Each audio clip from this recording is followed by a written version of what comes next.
আসসালামু আলাইকুম viewers, welcome to Akram and pets. Viewers, video thumbnail ও টাইটেল দেখে নিশ্চয়ই বুঝে গেছেন যে আমার যে বড় বাচ্চাগুলো রয়েছে তাদের এখন থেকে ভাবছি ছেড়েই পালবো, কারণ এদের এরা হচ্ছে দেশি বাচ্চা। তো এদের চেহারা গঠন ততন দেখে মনে হয় যে একদম সোনালী মুরগির মতো বা লাইচ্চা মুরগির মতো। যেমন লাইচ্চা মুরগির কিছু বৈশিষ্ট্য আছে, ল্যাচ কাটা, ল্যাচ সিরা, প্লাস ওরা দেখতে সোনালী মুরগির মতো। তো তো এদের দেখে মনেই হয় না যে এরা কোনো অঙ্গদি দেশি। অবশ্য এদের মা বাপ যদিও বা দেশি, কিন্তু এদের দেখে মনে হয় না দেশি, কারণ এদের ভাবছি যে এদের ছেড়েই পালবো। আর এখন এমন না যে এরা ছোট, আলহামদুলিল্লাহ এদের অনেক বয়স হয়ে গেছে। একটাকে যদি ধরে দেখায় একটু বিয়াও দিতে হবে। তাতে গলা ছিলাম মুরগি, বয়স প্রায় 2.5 মাস। দেখতে পাচ্ছেন কত বড় হয়ে গেছে এগুলো বয়স প্রায় 2.5 মাস চলে। বুঝতে পারছেন এরা আগে তো অনেক বড় হয়ে গেছে। এখন এদেরকে ছেড়েই পালবো। কালকে হয়তো ভিডিওতে দেখতে পাবেন যে এদের ছাড়া। এখন তো সন্ধ্যা বলে এদের আটকে রাখছি। আর এটা আছে আমার এটা হচ্ছে আমার একদম প্রথম ব্যাচের বাচ্চা আর কি, মানে এবছরের প্রথম বছর ব্যাচের বাচ্চা। এর আগে ফুটাইছিলাম, ওইটা তো আপনাদের দেখানো হয়নি। আমার ভিডিওর প্রথম থেকে শুরু হয়ে এর আগেও যদিও ফুটাইছিলাম, কিন্তু ওইগুলো আপনাদের দেখানো হয়নি। আমি মিনিমাম 2 বছর ধরে মুরগি পালি আর কি। আর এটা আছে আমার দ্বিতীয় ব্যাচের বাচ্চা।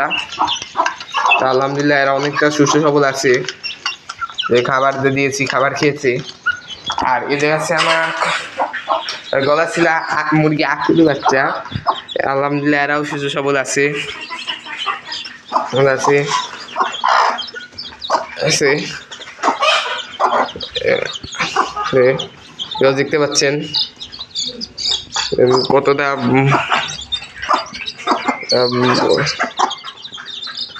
কিউট এই বাচ্চাগুলো। আলহামদুলিল্লাহ খুব তাড়াতাড়ি এদের ভ্যাকসিন করে দেবো ইনশাল্লাহ। এটা হচ্ছে আমার সকল মুরগির বাচ্চা গুলার আপডেট। একটু বাইরের দিক যায়, তাহলে বাইরের ভিউয়ার্স দেখতে পাবেন যে সন্ধ্যা হয়ে গেছে। মূলত আমার টেস্ট পরীক্ষা চলার কারণে আমি আপনাদের একটু দেরিতে ভিডিও দেই, সন্ধ্যায় ভিডিও দেই। এদের ভিউয়ার্স দেখতে পাচ্ছেন যে সে বড় 3টা বাচ্চা, এই যে একটা, ওই যে একটা, আর ওই যে একটা, এই 3টা বড় বাচ্চা। আর এই যে আছে চিনাশের ছোট বাচ্চা আর কি, ছোট বলতে পড়বেই ওই যে আরেকটা। আলহামদুলিল্লাহ আগের চেয়ে অনেক বড় হয়ে গেছে, মাশাআল্লাহ অনেক বড় হয়ে গেছে। এই তো দেখতে পাচ্ছেন, এই যে চিনাশের ছোট বাচ্চা, আর এই 3জন হচ্ছে বড়। এরা প্রায় প্রাপ্তবয়স হয়ে গেছে আলহামদুলিল্লাহ। খুব তাড়াতাড়ি এদের জন্য একটা মেল নিয়ে আসবো, এই 3টাই মেয়ে।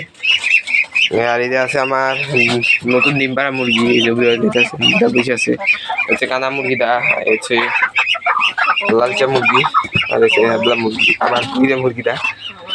আর এই যে এই 4জনই আলহামদুলিল্লাহ সুস্থ সবলই আছে। আর এই যে আমার মরু ঘাড়ু আলহামদুলিল্লাহ সুস্থ সবল আছে। হচ্ছে সদ্য ডাকুটা মরু এখানে দাঁড়ায় আছে, দেখতে পাচ্ছেন। ওই পাশে লুকাইছে আসে তো গাইগুলো।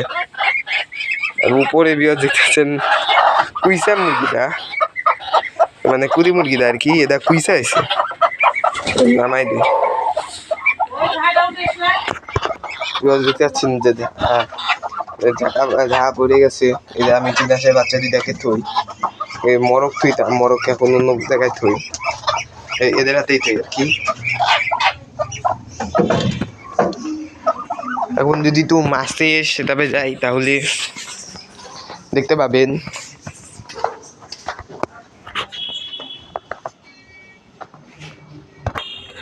ভিউয়ার্স দেখতে পাবেন এখানে।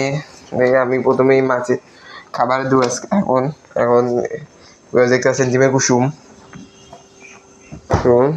প্রথমে ডিমের কুসুমটা নিয়ে নিলাম, তারপরে এদের মেন যে খাবার এটা নিয়ে নিলাম অ্যাকুরিয়াম ফিশ ফুডটা।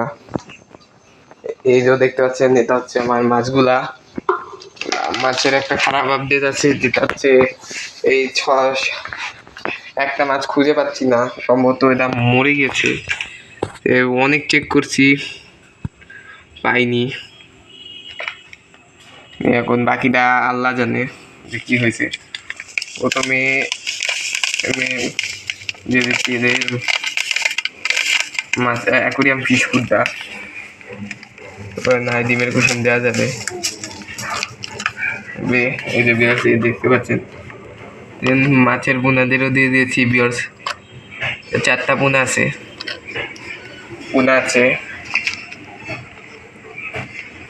এই যে বিয়ার্স।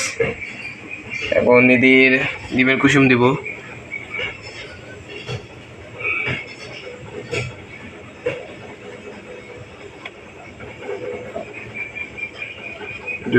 দেখতে পাচ্ছেন বিয়ার্স, ডিমের কুসুম দিয়ে দিয়েছি। এদেরও ডিমের কুসুম দিয়ে দেবো। তো মোটামুটি ডিমের কুসুম দেওয়া শেষ।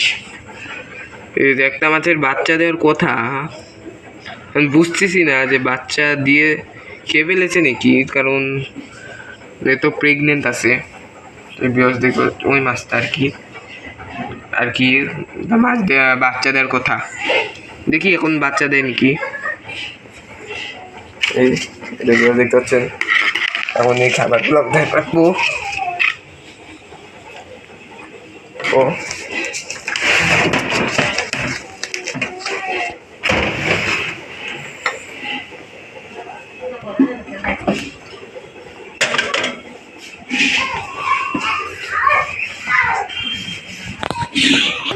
তো এই ছিল আজকের ভিডিও। আশা করি ভিডিওটি ভালো লেগেছে। চ্যানেলটিকে সাবস্ক্রাইব করে পাশে থাকুন।